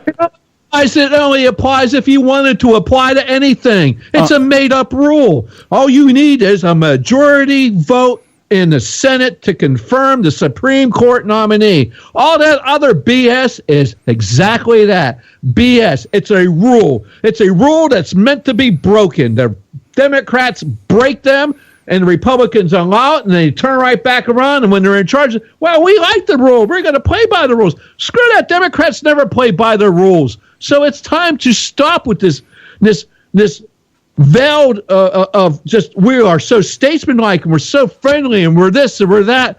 Bull crap. Yeah. It's a crap. It's not. It's not written down in the Constitution. The Constitution says all you need is a majority. Okay, you have the majority. It's time to start to govern like you have a majority. Yeah, I agree 100%. We've got to go to our break here. It's a short segment where we've got Jonathan Dunn hanging out here in the wings waiting for us. So we'll be right back. Stay with us right here at the Conservative Syndicate. Middle America doesn't have an anger problem. It's got an idiot problem. The Conservative Syndicate, doing our part to eradicate the disease of idiocracy. When our water heater broke down last month, it was a nightmare. It took 5 hours for the plumber to show up, and he charged us a couple of $100 just to come out. Then it cost another $1,800 to put in the new water heater. By the time it was all said and done, I felt like I'd been taken. But what else could I do? The smartest thing you can do is get a home warranty from American Residential Warranty. Their home warranties pay to repair or replace all your major appliances when they break, and they will break, and at the worst possible time. Call American Residential Warranty right now for free information on home warranties starting at just pennies a day. Don't wait for your refrigerator to stop running or your ceiling fans to stop turning. Call American Residential Warranty right now. Ask how you can save up to 50% on washer and dryer coverage. Just call 1-800-790-5960. That's 1-800-790-5960. Again, 1-800-790-5960. Call now. Limited time offer, 24-month commitment, and credit qualification required. Cancellation fee, auto pay, and paperless billing, and other restrictions apply. If you can't see the difference, why pay the difference? Switch to Dish for the best deal in entertainment. Only Dish brings you the best in entertainment for less than $20 a month. Cut the cable and don't get directed. Switch to Dish because at just $19.99, Dish saves you every time you turn on the TV. It's so simple. The same channels cost less with Dish. So since you can't see the difference, don't pay the difference. Switch to Dish for the best deal in entertainment. Get premium movie channels free for 3 months, starting at just $19.99. Dish saves you every time you turn on the TV. Call now to save with Dish. Dial 1-800-600-1645. That's 1-800-600-1645. The same channels for less than $20 a month. Dish. Call 1-800-600-1645 for details. Hey folks, if you're like me, you don't place a whole lot of trust in today's media for the real truth and facts regarding the volatile world of finance and politics. When I want the real scoop on money, I go to the most trusted source I know, my good friend and colleague, Bob Cardoso. Bob is a noted expert with a PhD in international finance who airs his nationally known, globally syndicated show, Robert Cardoso Live Daily, Monday through Friday, 3 to 5 p.m. Pacific time. With Bob, you get the right information at the right time from someone who knows his business and can help you make the right decisions concerning yours. Again, Bob airs daily, Monday through Friday, 3 to 5 p.m. Pacific time. Visit his website at robertcardoso.com robertcardosalive.com for information regarding stations and topics. That's robertcardosalive.com. Check Bob out. You'll be glad you did. Attention taxpayers. If you've received a notice from the IRS or state, do not ignore it. It's also a big mistake to try and handle your tax problem on your own. If you owe back taxes, it's a fact that the government has the power to take everything you own, including your home, business, wages, savings, and your freedom. But here's the good news. There's a special toll-free tax hotline set up especially for you. This tax hotline will tell you about new programs that are geared to help you dramatically settle, reduce, or eliminate what you owe. But you have to call now. Take down this number or put it in your cell phone. But call 866-761-0959. 1-866-761-0959. When you call, you'll get free information on how you can reduce or eliminate back taxes, including penalties and interest. You can also be helped if you have unfiled returns, a tax lien, wage garnishment, bank levy, or if you've been entered into a payment plan but can't make the payments. Don't make the big mistake in thinking you can ignore or handle your tax problem on your own. You can stop the collection process immediately. Call this special tax hotline today for free info at 1-866-761-0959. That's 1-866-761-0959. 1-866-761-0959. My job is not to represent the world. My job is to represent the United States of America. Am I not speaking English? The ConservativeSyndicate.net, where we speak only one language, American. All right. Hey, we're back, and this is the Conservative Syndicate, real conservative talk from real conservatives. I'm your host, John Matthews, along with Joe Hakos, and we have with us right now, all the way from the land of the Blarney over there, Ireland, Jonathan Dunn. How are you doing with us? I guess it was about 11 o'clock over in your neck of the woods, right? Or midnight by now? Top of the morning to you, gents. Yeah, it's 11:15. My God, you're a better man than me, Gunga Din, I'll tell you. I'm used to it. My time clock is generally on the stateside, so it's good. Well, you know, my time over in Ireland, by this time I was well entrenched into the pubs over there. The one thing I always liked about Ireland, it seems like at 7 o'clock everything turns into a pub. Mm-hmm. or before it. So, yeah, Guinness is big over here. Yeah, great place to visit. Don't know if I'd want to live there, though. Anyway, having said that, another discussion for another day. All right. Hey, there's a lot of stuff going on over here this week, and a lot of anticipation, I think, is not really going to lead too much down the line in terms of progress for the Trump administration. But what out of everything that's happening right now, we have the Supreme Court nomination starting their hearings today. The FBI, James Comey, came in front of Congress today. We have, let's see, what else we got out there, Joey? I know we got something else going on. It's kind of out of my eye here. You had also mentioned, Jonathan, a discussion, I guess, on The View last week that took place about abortion. Yes, my Blaze colleague Tommy Lahren made some comments about abortion, and there's actually a recent update. She has now been suspended from the Blaze. So, yeah, she made some bad comments, and she wrapped herself in the label of conservatism, and then proceeded to talk about unconservative principles, and do a good old-fashioned political flip-flop on her views 3 months ago. So it was an interesting story to fill. So we can talk about any of those subjects, whichever you want to start with. All right, well, let's go with The View, since we've already brought that up, and that'd probably be the easiest to breach here, kind of break the ice. What exactly took place? Well, so Tommy has got a bit of a platform. Obviously, she was on OAN News, and then she joined the Blaze, and she got a bit of fame, and she's now doing the media circuit. So if you've watched her over the last sort of 3-6 months, you've seen her do a lot of interviews on sort of mainstream media. She was on Trevor Noah, she was on Bill Maher, she was on Bill O'Reilly. So she's doing the tour, and she was on The View last Friday, and basically she said that she's now pro-choice. And that she's pro-choice because she's basically come up with a new label. It's not constitutionalist, it's constitutional. And basically she believes in limited government, and she wants the government out of our guns and wants the government out of our body.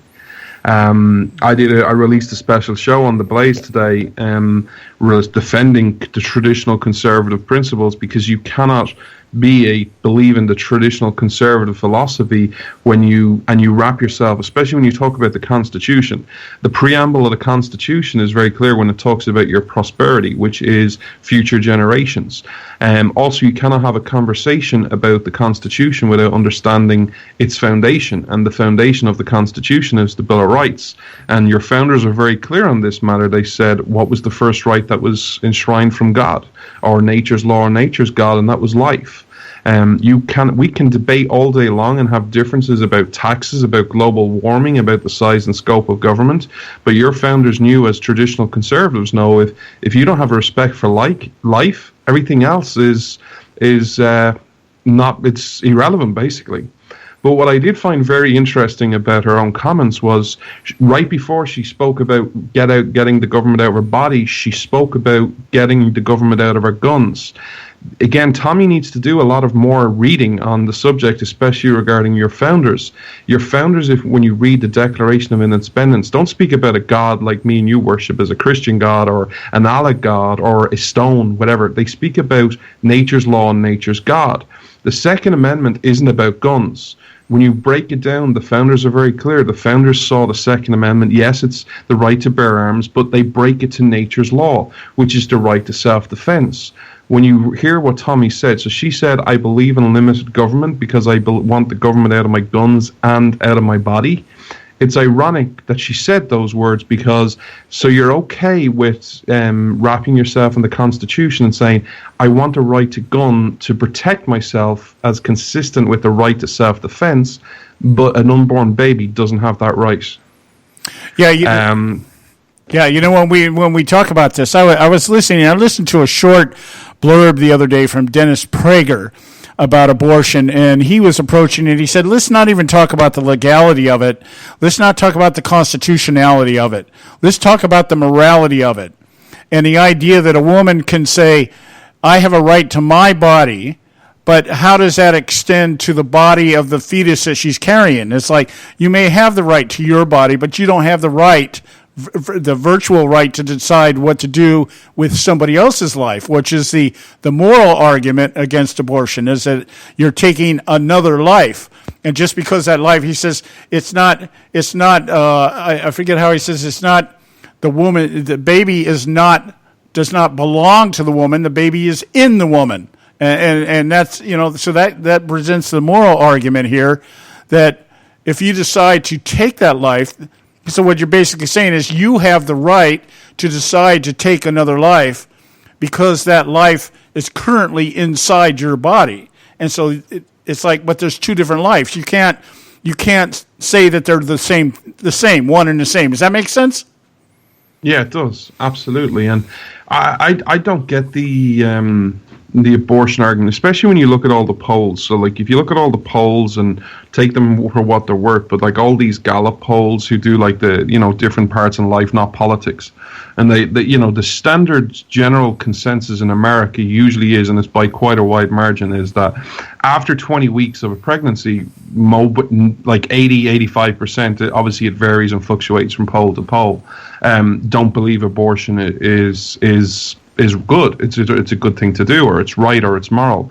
The one thing I always never got with that argument was, okay, so what happens in that split second when the baby goes from age 19 weeks, 6 days, 23 hours, 59 minutes, and 59 seconds to turning over to the baby being 20 weeks old and even? What happens in that split second that says, if you do it on 19 weeks, it's okay. If you do it on 20 weeks, it's not okay. So I think a lot of thinking needs to happen on this subject. And honestly, we have to have discussions. The reason I did a special show, I've been dealing with it. I've been responding about this online because I thought her comments were disgusting.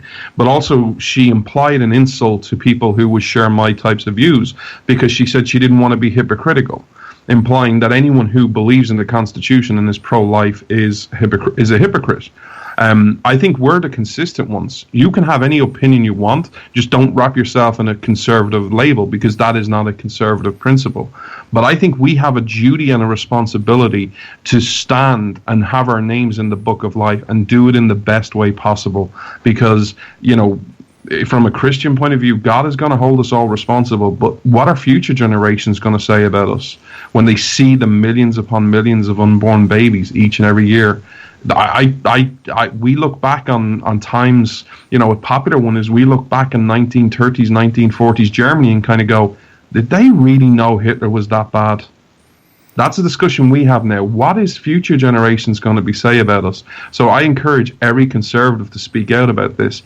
And the reason I think it's such a big deal is because she has made it now mainstream. The liberal media will twist this and basically say, hey, this is now the standard conservative principle that you are believe in the Constitution, but you're pro-choice. So everyone else who doesn't have that view is going to be further ostracized than the media. We have to make a stand and stand up and say, no, that is not a conservative principle. Tommy, you can be pro-choice all you want, but you're not. That is not a conservative principle. This is the conservative principle, because if you base it on traditional conservatism, it's about limited government and it's about your founding fathers and it's about what is morally and eternally right.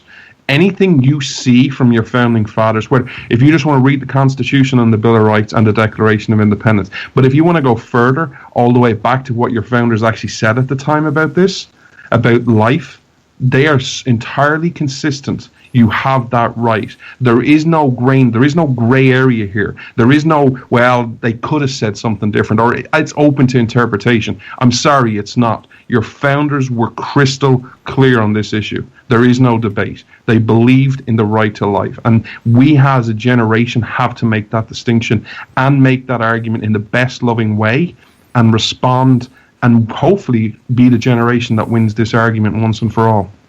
Well, I'm glad you articulated that way, because this is a discussion or an issue that is rising up very rapidly here. The Trump election, the election of Donald Trump, exposed not only the complete corruption of the left and the media, it exposed the major schism that the Republican Party has today, and that is this cross-branding of the label conservative.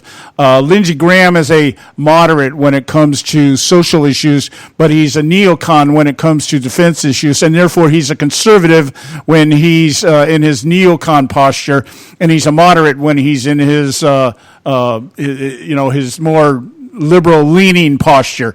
And this is what the media uses. I'm glad you brought that up, because this is something I see more and more occurring here, is that the brand or the label of conservative is used by the media and by the left when they want to portray the views held by a certain person as being, very Neanderthal, very out of touch, very outdated, that kind of thing.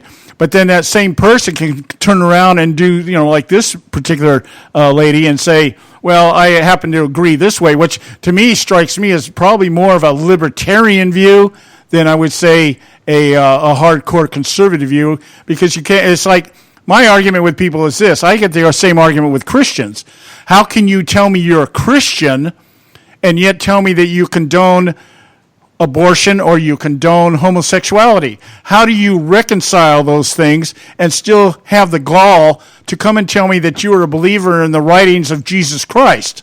It doesn't. You're picking and choosing. You're cherry picking what you want to believe, and you're putting your own label to it. And that is what a liberal does. They redefine, they deconstruct, redefine, put their own labels on what they want to be. And that is the growing concern here in America, and why the Republican Party has deteriorated as much as it has, and what I'm seeing to an epidemic degree are Republicans who tell me they're conservatives and cannot even explain to you what that looks like. That is what really concerns me. I agree, and we're as a I'm not a conservative. I don't belong to any label, because I've seen conservatism watered down, and I equate it to, if people like John McCain and John Boehner and Paul Ryan are conservatives, then they're not traditional conservatives by any stretch of the imagination. But if that's what conservatism isn't this year, I'm not a conservative. I don't belong to it. But I expect the term conservative to be attacked and watered down from the left. You expect that, and you respond respond in kind where appropriate is. However, what I have a big problem is when people on the right start watering it down, people like Tommy Lahren, people like politicians, you see it all the time. John McCain. You know, remember John McCain's last election? He was like a big hawk on the border. He was the most conservative person ever that ever lived. And then he got into DC again, and he became John McCain that we all know and don't like. So we have to make an argument for conservatism. But I would say, because people are saying, a few people have said to me, Tommy is a libertarian. Tommy's not a libertarian by any stretch of the imagination. I have yet to see one libertarian principle exposed by that lady, if she even knows what libertarian actually means or actually does or stands for. Traditional conservative principles are the Constitution. So what we need to do is actually get back to the Constitution if you want to be a conservative in a traditional sense and actually understand what the Constitution says about enumerated powers.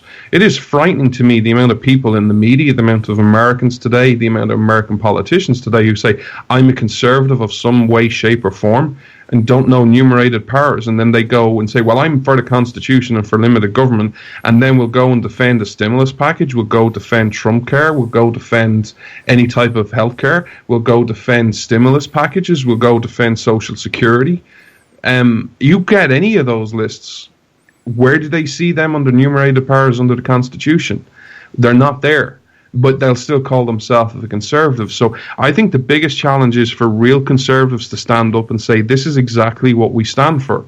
Do you stand for a repeal of Obamacare, or do you stand for a repeal and a replace of Obamacare?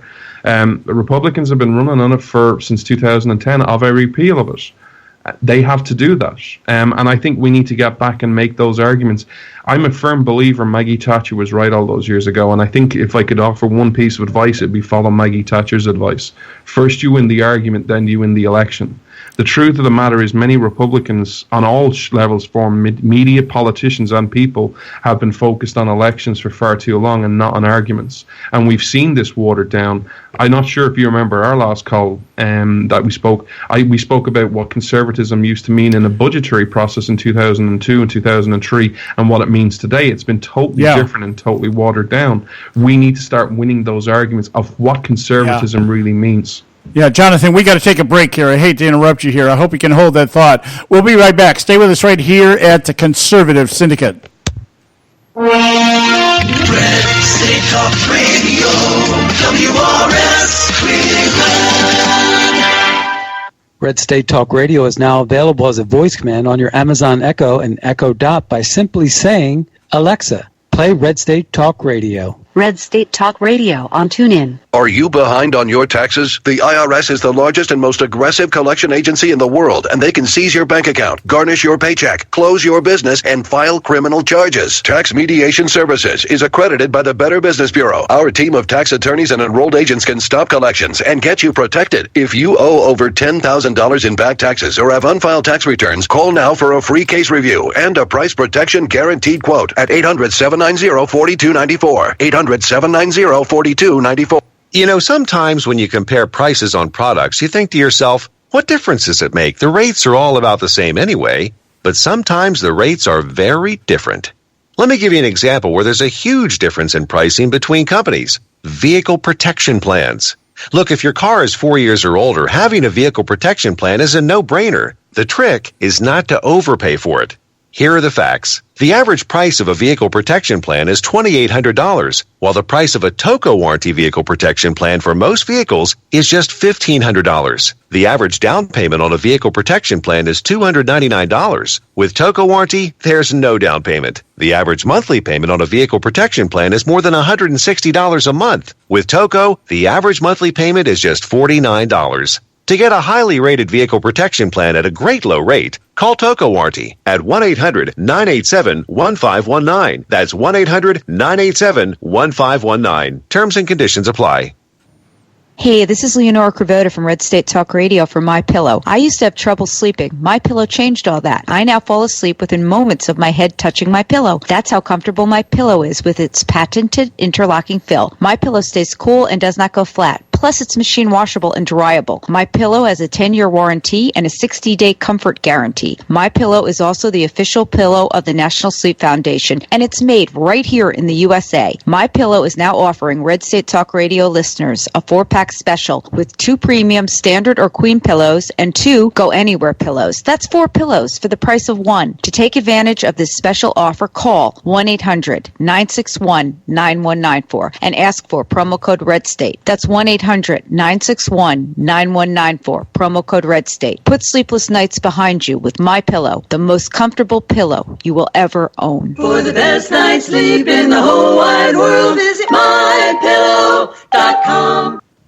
If you've got joint pain, let me ask you a question. Would you like a high-quality knee, back, shoulder, or ankle brace at little or no cost? Now, just in case your reception isn't great, let me ask you again. Would you like a pain-relieving knee, back, shoulder, or ankle brace at little or no cost? Well, if you have Medicare insurance, you could qualify for these pain-relieving braces at little or no cost. And these are high-quality braces. They are very comfortable, and they've helped thousands relieve their pain. Now, I'd like you to imagine going on vacation, playing with your grandkids, just living your life again without pain. The Mobility Hotline is a referral service that connects folks with Medicare coverage and other insurance to accredited companies offering pain-relieving braces at little or no cost. And don't you worry about the Medicare paperwork. They'll handle it all for you. And they'll deliver your braces for free. Call the Mobility Hotline now. The call's free. 1-800-557-6150. 1-800-557-6150. 1-800-557-6150. Are you struggling with addiction or alcohol problems? If you're depressed, drinking, and using drugs, you may need help, and your insurance may offer coverage. I knew I could get myself out of this. I just needed some hope and some help. I took the first step to recovery when I made the call. Call the Addiction, Hope, and Helpline now for a free assessment with someone who cares. Call 800-518-1573, 800-518-1573. I feel like I'm losing control. I'm afraid I'll lose my job or even my family. Call now for hope and help with proven, gentle recovery programs. I never thought that I could be somebody who didn't drink and use drugs. I'm in recovery, getting the help I need. Call the Addiction, Hope, and Helpline now for a free assessment with someone who cares. Call 800-518-1573, 800-518-1573. Red State Talk Radio. Real radio for real Americans. That America must put its own citizens first, because only then can we truly make America great again. And now back to the Conservative Syndicate, real conservative talk from real conservatives.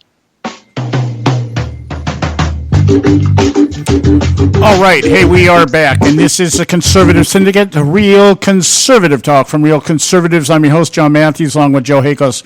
I want to wrap up the conversation here on Tommy Lahren from the Blaze being suspended last week. I'm going to ask you very directly, Jonathan. I know you can't perhaps answer for Glenn Beck, but why only suspension? Why wasn't she dismissed? I don't know. I'm only reading the reports that she has been suspended. I can't speak for Glenn or anyone at the Blaze. That is totally up to them how they deal with things. Okay, I was to guess, I would imagine contract law has a large part to play with it. Well, I'm just saying, looking at the articles that I'm seeing out there, the Daily Caller that she was reports that she was suspended for at least 1 week. And I'm thinking, with all the media stuff that Glenn Beck put out there about being very upset about what she said and did, to only be suspended rather than dismissed seems, for lack of a better way of putting it, kind of maybe trying to protect his ratings a bit. Well, I don't know it wouldn't be about ratings, because anyone who watches, I don't know how many people who would watch Tommy and would watch Glenn, because they are polar opposites in the way they present and what they talk about and in the research they present. Well, they're saying that she is one of the top shows on the Blaze, and that's why I'm wondering. I'm being very just forthright about this. I'm looking at this, and this sounds like something MSNBC would do to Brian Williams. You said or did something that you got that isn't in line with what we want here at the network, and so we're going to dock you pay for a week. Well, there's a big difference between what Brian Williams did and what she did. Her comments are disgraceful and insulting to conservatism, but she didn't lie, per se. She's just changed her opinion. So, and Glenn has a long track record of hiring people who he doesn't necessarily agree with. So, I can't speak. I don't have any insider information, and I can't answer. But we watch this space and see how things go over the next couple of days and weeks. Yeah, this kind of stuff is what gives me pause when I hear just what we were talking about earlier. The idea that we want to brandish that conservative mantle, but maybe only a little bit, that kind of thing. That's what if somebody like this was on my network and she came out with these kind of views, she'd be gone. And I don't care how popular she was. If you're going to sit there and tell me that you're a conservative and you're going to represent the views of this show, and then you're going to turn around and go 180 on me, I might have you on if I want to debate with somebody about the opposite point of view, but I'm not going to carry you on my show as a contributor to take forth the conservative message. That's what I'm driving at. Yeah, absolutely. And the other thing is you got to bear in mind is it's not entirely up to Glenn Beck. The Blaze is owned by Glenn is obviously a big say, but he doesn't, and he talks about this regularly. He does not do the hiring and firing on radio or on TV. So it's there's a lot of things at play here, and I don't have any insider information, so I don't know. But it would be interesting to see how this unfolds. Yeah. Well, moving on. I wanted to talk to you. Mentioned to us in your notes that the G20 has removed free trade from their platform. This totally got by us. I didn't even pick up on this. Can you explain to us what this is about? Sure. So there's been a lot of behind the scenes talk, and basically the G20 is the financial leaders of the world's biggest economies come together and they kind of make pledges, and a lot of it's boring kind of stuff. It's stuff that you kind of expect to hear, and it's usually talking points. But ever since Donald Trump has been elected president, there's been a lot of behind the scenes politicking between the United States, because obviously Donald Trump, one of his campaign promises was, and at least talking about openly, was about tariffs and sort of a more protectionist regime, and he talks about being a president for America only. Well, there was a lot of, over the weekend and over the last week, there's been a lot of politicking behind the scenes between America and Germany. America has been looking for the G20 to drop the free trade pledge, and Germany has been fighting to keep it. Now, there's obviously a lot of politics behind the scenes for different reasons why they want to do it, but basically the financial leaders have come together and have actually dropped the pledge to free trade, which behind the scenes is seen as a major loss for Germany and a major win for the Trump administration. So it's for me, as someone who is a very, very big supporter of free trade, this is not a good thing to have when you have the 20 of the top biggest economies and financial leaders saying, yeah, we don't believe in free trade anymore. That signals to me that the current weak economies of America, of England, of Europe, and of pretty much everywhere in the world are going to get potentially a lot weaker, and there's a lot more pain to come. So we're looking at the advancement of globalism over the economy, right? Well, this is an advancement of nationalism more than globalism over free trade. So, and I'm personally very worried about this, because free trade, first of all, is the most successful and most thing that has made the world advance the way it has. There's no other way to look at it. Before type things, America existed and embraced free trade as big part of American exceptionalism. There were theories like socialism, there were theories like mercantilism, where economies just grew in a small bit, and then your population grew, and then basically that growth was eaten up by the population growth, and then you would just grow another bit. These were theories of the day before America embraced free trade and America existed. Free trade comes along, and look at what's happened in the last 200 years. If you look at any advancement, whether you look at farming, whether you look at travel, whether you look at food, you look at how the advancements from, let's just take an arbitrary time, the time of Christ till the 1800s, there's very little difference. America comes along through the idea of and belief of the individual and free market economics. And look what's happened in the last 2,000 years. You've gone to the moon, you've gone to the swamp, you have technology, we have indoor plumbing, we have electricity, we have internet where a guy can talk to you 6,000 miles away. It's troubling. But the biggest thing is, we talked earlier on about winning the argument. The thing I'm most passionate about, and I spend a lot of time in my show talking about, is economics and free market economics. Because if you watch the way any type of economic argument is portrayed on all sides, left and right, in the media and in discussions, it's usually a collectivist argument. Economics is not about the collective or about a group of people. Economics at its fundamental core, especially free market economics, is about the individual. Your purchasing power and the right to do what you want with your money. And when you boil down protectionist tariff policies, it's basically saying you're okay with a collective government saying you can't buy from John. I can't buy from you, John or Joe, because guess what? My country doesn't like your country. And when you believe in free markets and you believe usually in freedom, you kind of go, no, if I want to buy something from John and Joe and it's my money and I've earned it, I'll buy it from John and Joe and no one can stop me. It's my right to do so. And that's what I'm trying to break down, because there's not very many voices for free market economics out there at the minute. Okay, so if I'm seeing or hearing this right, the narrative that's being put forth is that Donald Trump is not in favor of free trade? Is that what's being reported out there? Well, it's not per se that he's not in favor of free trade. It's that he's more open to protectionist policies. Okay. And that is true. He said it many times. He said it directly and indirectly, and many times on the campaign trail and as president. And that's a very change in tone. You cannot be. I don't know anybody who can be for free market economics in your heart and then talk about tariffs, because it's kind of like saying, it's like the Tommy debate. Can you be a conservative and then go out and talk about liberal philosophy as a good thing? I don't think you can if you want to be consistent.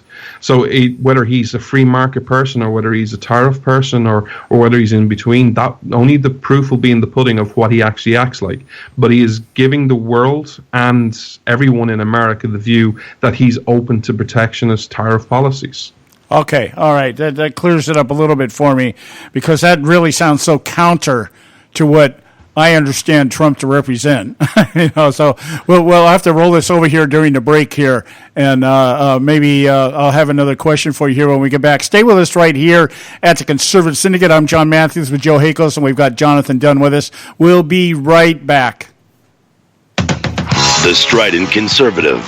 We could agree with you, but then we'd both be wrong. Hello, America. This is David Leach, the Strident Conservative.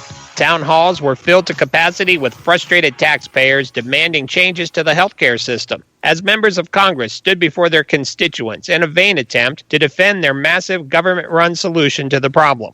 Meetings were heated, with shouts of "do your job" directed at the feckless politicians. Often they would reply with accusations of their own leveled against the people they are sworn to serve, such as these words from a representative in Texas, quote, "I understand why you're so frustrated. You don't know how to listen." End quote. Yeah, passing Obamacare was a sad period in U.S. history. Unfortunately, what I just described happened just this past weekend, and the legislation wasn't Obamacare, it was Ryan-Care/Trump Care. The repeal and name-only Republicans spent a great deal of their time over the weekend defending Obamacare 2.0.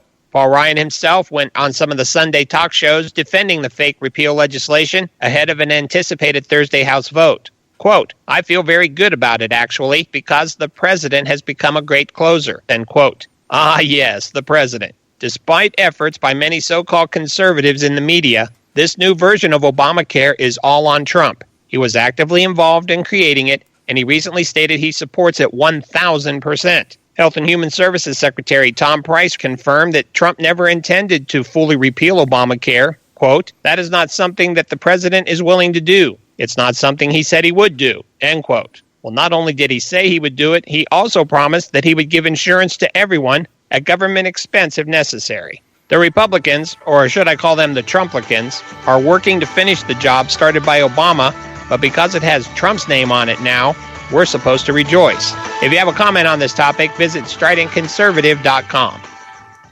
That America must put its own citizens first, because only then can we truly make America great again. Am I not speaking English? The ConservativeSyndicate.net, where we speak only one language, American. All right. Hey, we're back, and this is the Conservative Syndicate. I'm your host, John Matthews, along with Joe Hakos, and we've got Jonathan Dunn with us today. Jonathan has his own podcast out there on The Blaze, and he writes for Freedom's Disciple, his website there, and you want to check those things out. We have links on our website to Freedom's Disciple, by the way. Jonathan, I want to play one other angle here on this free trade issue that we were just talking about before the break here. And I want to try to give you an analogy of how I see how Trump looks at things, okay?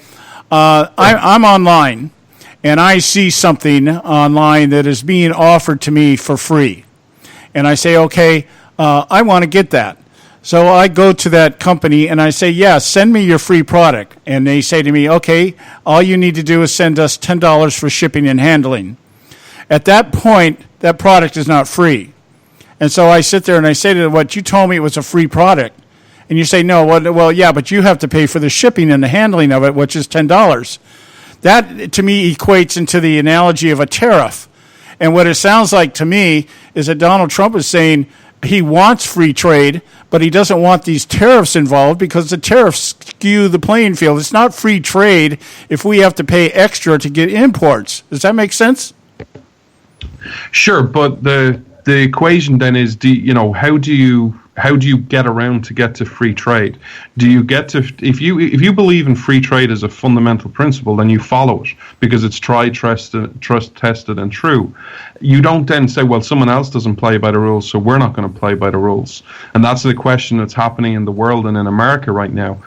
For me, the left is based around the mantra of man's law, which is, hey, the ends justify the means. We know where we want to get, and we're going to do everything we can to get it.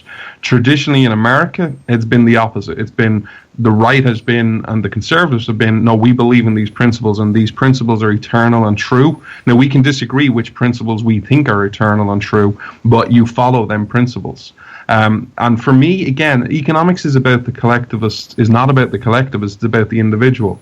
If my purchasing power to buy something from you is not dependent on whether Trump thinks something is fair or not, it's up to me. If I'm willing to pay that $10 shipping, then that's up to me. If I'm not, then I go elsewhere.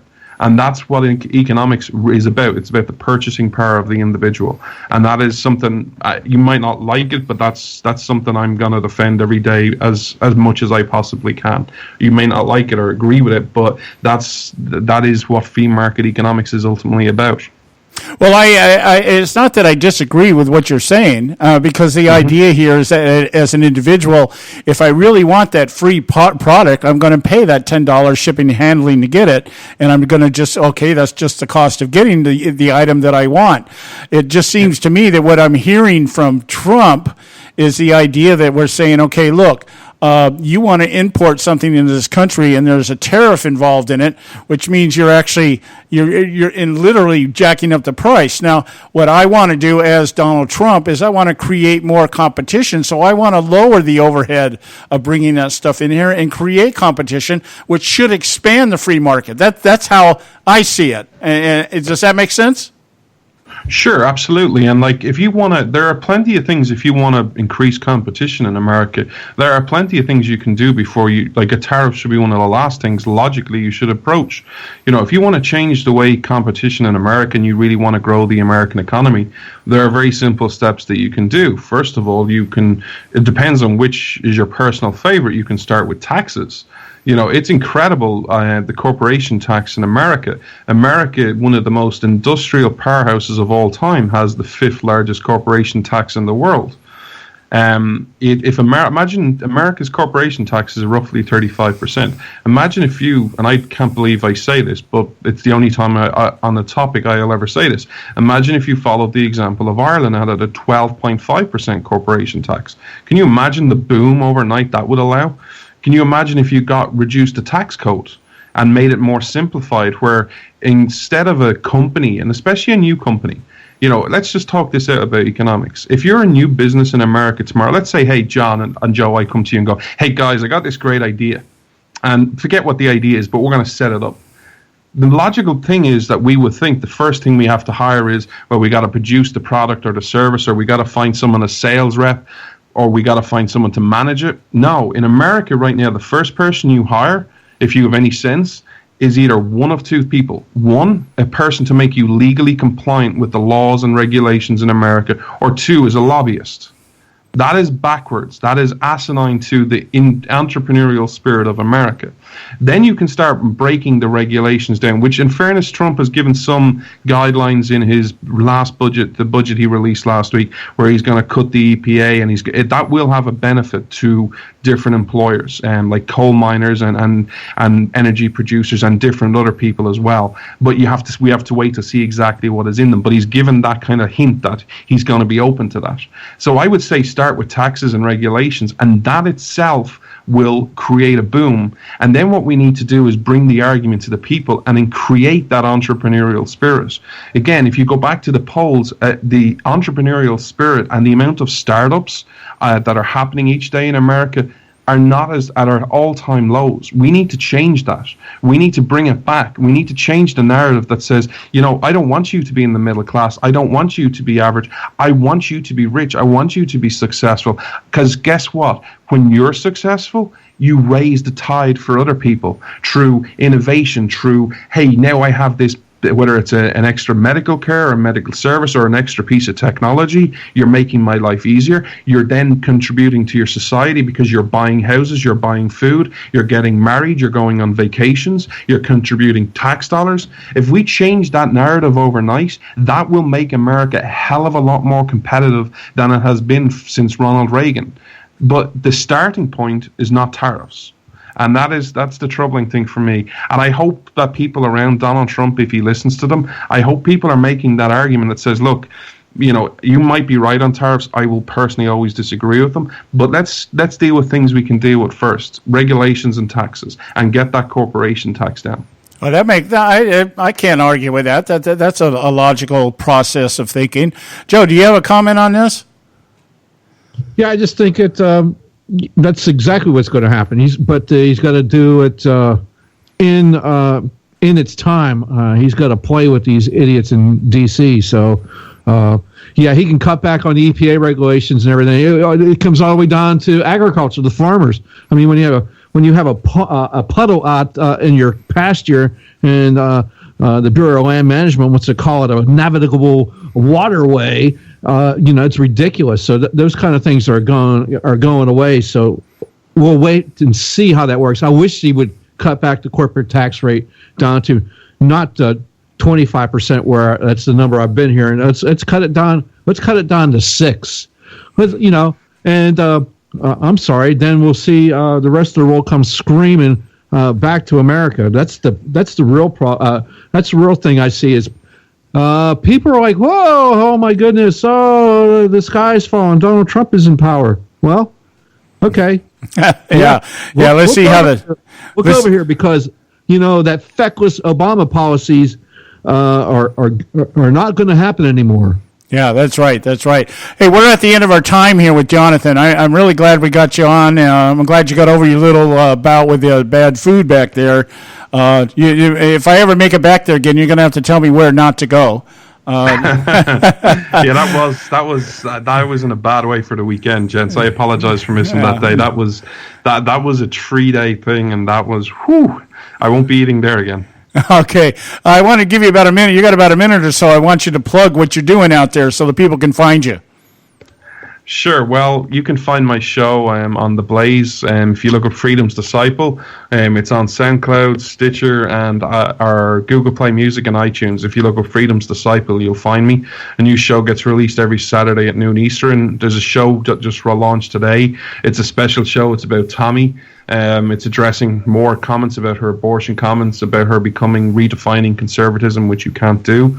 And obviously then my big project outside The Blaze is I'm the head of radio for Lanterns Radio, which your show is rebroadcast on and archived on. We're always looking for new talent, looking for new radio people, looking for new writers. So if you check us out, lanterns.buzz, you'll see a lot of great content, and we've hired a lot of new radio hosts over the last couple of weeks, and a lot more exciting ones to come. So check us out and get in touch if you want to do it. I'm on Twitter at Freedom Disciple or Facebook at Freedom's Disciple. You can find me. I'm not hard to find. All right, my friend. I really appreciate it. Now, you live in Dublin, right? Say that again? You live in Dublin? Yes, sir. Okay. As my wife and I might be heading out there within the next year or so, I'm going to contact you. We're going to go out and get some fish and chips together. No worries. Well, when you get here or when you know your dates, just drop me a message and I'll hook you up, brother. All right, my friend. All right. Thanks so much for taking time out. I know it's late back there. Enjoy the rest of your night. I hope you get some good sleep. Appreciate you too, gents. Keep fighting a good fight. God bless. All right. God bless you too. Okay, guys, we're at the end of the show. We'll be back tomorrow. We'll have Don Dix with us. Audrey Russo will be checking in, and we'll be continuing some of the stuff that's going on here. God bless you. We'll talk to you tomorrow.